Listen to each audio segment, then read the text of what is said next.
నమస్తే, welcome to Aadya media. నేను మీ స్వర్ణ. ప్రస్తుతం మనతో పాటు ఉన్నారు సినీ క్రిటిక్ విజ్ఞాన్ గారు. హలో అండి విజ్ఞాన్ గారు. కరోనా టైంలో కరోనాతో వచ్చి ఎవరైతే బాధపడుతున్నారో లేకపోతే వాళ్ళ ఫ్యామిలీ వాళ్ళకు ఇంట్లో నుంచి బయటకు రాలేని పరిస్థితుల్లో కనీసం రేషన్ తెచ్చుకోవడానికి డబ్బులు లేక, తినడానికి తిండి లేక కూడా చాలామంది బాధపడిపోయారు. సో వాళ్ళందరికీ చాలామంది హెల్ప్ చేసినప్పటికీ కానీ సోనూ సూద్ గారు చేసింది మాత్రం ఎక్కువ చెప్పండి, ఆయన హీరో అయిపోయారు. ఒక టైంలో ఆయన్ని విలన్గా ఎవరు యాక్సెప్ట్ చేయలేదు. జనరల్గా మనం తెర మీద ఎలా కనిపిస్తారో బయట కూడా మనం వాళ్ళని అలానే చూస్తాం. సోనూ సూద్ గారు ఒక్కసారిగా హీరో అయిపోయేసరికి అందరికీ ఫ్యాన్స్ పెరిగిపోయారు. అయితే అప్పటి నుంచి ఆయన చేస్తున్న ఒక్కొక్క మంచి కార్యక్రమం కూడా బయటకు వస్తూనే ఉంది. సో ఈ నేపథ్యంలోనే ఒక ఇంటర్నేషనల్ స్కూల్ పేద పిల్లల కోసం సోనూ సూద్ గారు ఏదో ఏర్పాటు చేశారని, వాళ్ళకి ఉండడానికి హాస్టల్ ఫెసిలిటీ, చదువుకు అయ్యే ఫీజులు, బుక్స్ అవన్నీ కూడా ఆయనే భరిస్తున్నారంటూ కూడా ఒక వార్త వస్తుంది. ఎక్కడ జరిగింది ఏంటది? యాక్చువల్గా ఫస్ట్ సోనూ సూద్ గారికి విషయం తెలియదు. మనకు తెలుసు కరోనా టైం నుంచి సోనూ సూద్ గారు ఎంత యాక్టివ్గా ఉన్నారనేది చూసాము. అండ్ ప్రాంతం నుంచి ఇంకో ప్రాంతంకి వెళ్ళే వాళ్ళకి ఆయన బస్సులు వేసి, వెహికల్స్ వేసి ఆయన పంపించిన విషయాలన్నీ మనం చూసాం. ప్రత్యేకంగా ఒక రైలు తీసుకొని కూడా చాలామందిని దింపేశారు అని కూడా వార్తలు వచ్చాయి. ఇవన్నీ మనం చూసాము. అండ్ అలాగే ఆయన పేరు మీద గుడి కట్టించే అభిమానులు కూడా ఉన్నారు. అలాంటిది చాలా సేవా కార్యక్రమాలు ఈయన చేస్తూ ఉంటాడు. ఎక్కడ ఎవరైనా సరే నాకు అది కావాలి, ఇది కావాలని సోషల్ మీడియా మెసేజ్ చేస్తే అందులో వర్త్ ఉంటే నిజంగా ఆయన ఇప్పించడం. ఒక అమ్మాయి పాపము ఏదో చిన్న రేకుల షెడ్లో చదువుకుంటుంది అంటే ఆమెకి ఇంకేదో సహాయం చేయడం, ఇట్లా చాలామందికి చాలా రకాలుగా హెల్ప్ చేశాడు, మనం చూస్తూనే ఉన్నాం. సో ఆయన చెప్పుకొని కూడా చాలామంది సేవా కార్యక్రమాలు చేస్తున్నారు. అది ఇప్పుడు బయటకు వస్తున్నాయి ఒక్కొక్కటి. మోస్ట్లీ ఆయన దృష్టికి కూడా వెళ్ళలేదు. కానీ అంటే వీళ్ళు కూడా ఆయన దృష్టిలో పడడానికి అని చెప్పేసి కాదు ఆయన పేరు చెప్పడం. నేను సేవ చేయాలనుకుంటున్నాను, నేను సేవ చేస్తానంటే ఎవరు ఏమనుకుంటారో ఏంటో, ఎందుకు వచ్చిన గొడవ, పలానా సోనూ సూద్ గారిని ఇన్స్పిరేషన్ తీసుకొని నేను చేస్తున్నానంటే సోనూ సూద్ గారు అని చెప్పి అందరూ వస్తున్నారు, ఆయన కూడా సాటిస్ఫై అవుతున్నారు. అట్లా బీహార్లో ఒక అతను పాపం తన పరిధిలో ఉన్నంత ఆయనకు ఒక చిన్న ల్యాండ్ ఉంది. సో బీహార్లో ఆయనకు ఒక 2 acres అట్లా ల్యాండ్ ఉంటే దాంట్లో ఆయన ఏం చేశాడు, ఫస్ట్ క్యాజువల్గా ఏ అనాథాశ్రమమో ఏదో కట్టేసి ఇద్దాం అనుకున్నాడు. తర్వాత బిల్డింగ్ అయితే అన్నీ అయ్యాయి, మంచిగా రూములు గీములు ఇవన్నీ సెట్ అయిపోయినాయి. కొన్ని రూమ్స్ ఇవన్నీ సెట్ అయిన తర్వాత అనాథాశ్రమమే ఎందుకు కట్టించాలి అంటే, అనాథాశ్రమం అంటే ఇప్పుడు మనకు తెలిసిందే, వాళ్ళకి అక్కడే పిల్లలు ఉంటారు, వాళ్ళకి హాస్టల్ చదివించి ఏదో ఒక రూమ్లో ఉండి లేనట్టుగా చదివిపిస్తూ ఉంటారు. ఆయనకున్న స్తోమతలో ఆయన ఏదో చేశాడు. జస్ట్ దాన్ని ఆయన స్కూల్గా మారిస్తే ఇంకా బాగుంటుంది కదా అని ఒక ఆలోచన వచ్చి స్కూల్గా మార్చాడు.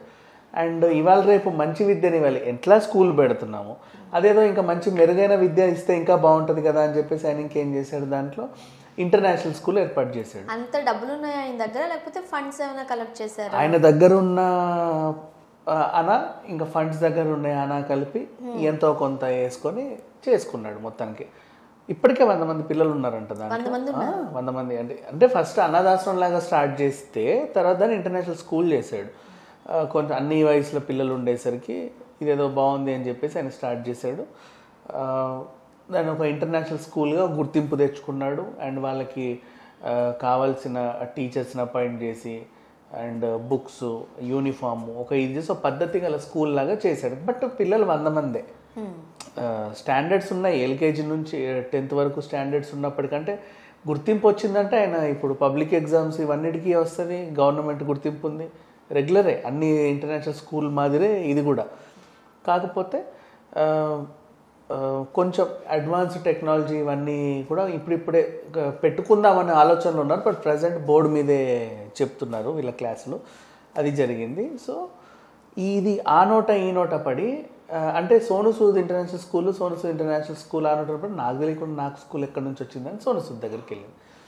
సో ఆయన ఈ విషయం తెలుసుకొని స్వయాన్ అక్కడికి వచ్చి అందరినీ చూసి ఏంటి ఇదంటే, సరే ఇట్లా మీరంటే నాకు స్ఫూర్తి, అందుకే మీకు ఈ స్కూల్ మీ పేరు మీద స్కూల్ పెట్టుకున్నాను, ఇంతమంది పిల్లలు ఉన్నారు, ఇంకా జాయిన్ అవుతున్నారు, నాకు కూడా పలానా ఆర్గనైజేషన్స్ నుంచి తెలిసిన వాళ్ళు ఫండ్స్ ఇస్తున్నారు, సో ఏదో ఇలా నడుపుకుంటున్నాను సార్ అంటే, నువ్వు నా కోసం నా పేరు చెప్పి ఇంత చేస్తున్నావు అంటే నేను ఎందుకు భాగం అవుతుంది, ఇందులో నేను భాగం అవుతాను, ఏం కావాలన్నా చూడండి, వీళ్ళకి కంప్యూటర్స్ కానివ్వు, యూనిఫామ్స్ దగ్గర నుంచి అంటే మంచి ఆర్గానిక్ ఫుడ్ దగ్గర నుంచి మంచి హాస్టల్ ఫెసిలిటీ. అంటే ప్రజెంట్ హాస్టల్ పెట్టినప్పటికీ ఆ రూమ్లో వాళ్ళు నార్మల్గా రూమ్కి 4 పిల్లల్ని పెట్టేసి ఆ బెడ్లు అవన్నీ ఇచ్చేసి పెట్టుకున్నారు. అంటే కిందే నార్మల్గా పడుకున్నప్పుడు అంటే నీట్గా ఉన్నది, ఏం ప్రాబ్లంలా.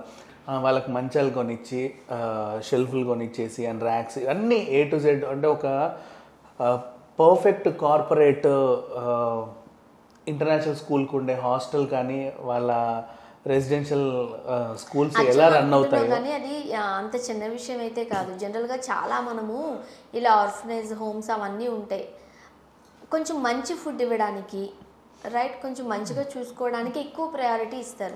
ఇంకా పడుకోవడం మాత్రం ఇంకా బొంతలు లాంటివి వేసి కింద పడుకోబెట్టి, ఎందుకంటే అంతమందికి మంచాలు ఇవ్వడం అండ్ ఎంతమంది ఉన్నారని అంటే ర్యాక్స్ లాంటి మంచాలు ఇవన్నీ కావాలి.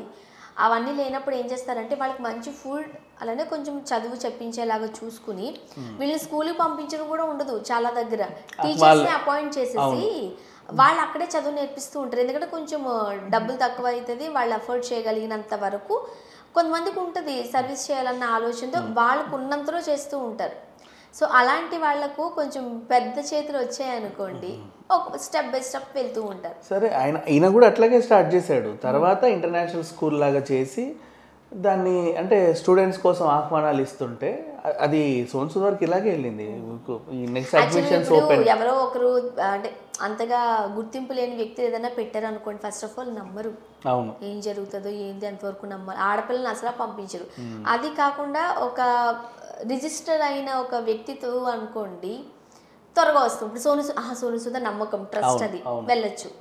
సో దానికోసం సోను సూద్ గారు పేరు పెట్టుకున్నారేమో వాళ్ళు.